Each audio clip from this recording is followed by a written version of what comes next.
नमस्कार शेतकरी मित्रांनो, आज आपण या प्लॉटवरती आलो होतो 6 सप्टेंबर 2025 आणि इथं येण्याचं प्रमुख कारण आपण यांना सम्राट दिलं होतं। आपण जर कधी बघितलं तर कंदापासून तर एंडपर्यंत जर कधी कांडी बघितली आपण तर जाड झालेली आणि लांबलेली पण जबरदस्ती तरी जर डेव्हलप झालेले प्लॉट कधी बघितलं आपण, हे जे लाल सिम्पटम असतात हे म्हणजे परिपक्वतेचे। आणि कांडी जर कधी बघितली आपण तर एकदम लांब कांडी इथं येते आणि माल ही जाड बनतोय।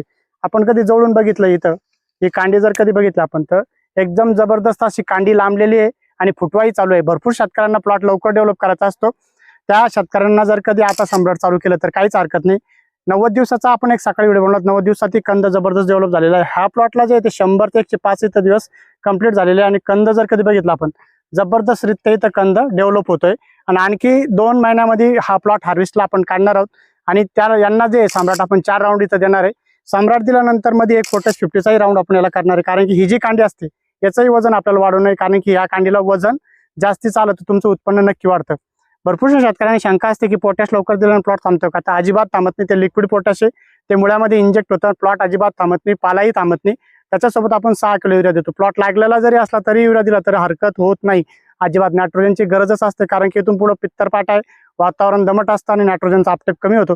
अशा काळात तुम्ही पोटॅश 50 आणि युरिया जर कधी मिक्स दिला सम्राट दिल्यानंतर 4थ्या दिवशी तर रिझल्ट आणखी तुम्हाला सुंदर येतील। शेतकरी मित्रांनो, जर कधी आमचा व्हिडिओ आवडला असेल तर व्हिडिओला शेअर आणि फॉलो करायला विसरू नका। धन्यवाद।